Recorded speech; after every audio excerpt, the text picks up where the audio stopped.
தமிழகத்தை ஆளும் கட்சியான திமுகவும், ஆண்ட கட்சியான அதிமுகவும் இந்த 2026 தேர்தலில் எப்படியாவது வெற்றி பெற வேண்டுமென தீவிரமாக காய் நகர்த்தி வருகின்றன. திமுகவும், அதிமுகவும் தங்களுக்கு சாதகமாக கூட்டணியை வலுப்படுத்த முயற்சித்து வருகின்றன.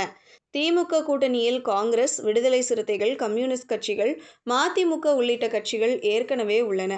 இதில் தொகுதி பங்கீடு மற்றும் பேசப்பட்டு முடிவு செய்யப்பட வேண்டியுள்ளது. ஆட்சியில் பங்கு என்ற கோஷம் எழுந்தாலும் இறுதி முடிவு திமுகவின் கைகளில்தான் உள்ளது.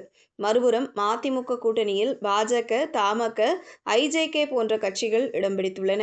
மேலும் பாமகவும் கூட்டணிக்கு தயாராக இருப்பதாக தகவல்கள் வெளியாகியுள்ளன. விரைவில் அதிமுக, பாமக, பாஜக கூட்டணி அதிகாரப்பூர்வமாக அறிவிக்கப்படும் என எதிர்பார்க்கப்படுகிறது. இந்த நிலையில் கடந்த காலத்தில் அதிமுக கூட்டணியில் இருந்த தேமுதிக மட்டும் இன்னும் தங்களின் நிலைப்பாட்டை அறிவிக்காமல் இருந்து வருகிறது. கூட்டணி தொடர்பான முடிவை ஜனவரி 9ஆம் தேதி நடைபெறும் மாநில மாநாட்டில் அறிவிப்போம் என பிரேமலதா விஜயகாந்த் தெரிவித்திருந்தார்.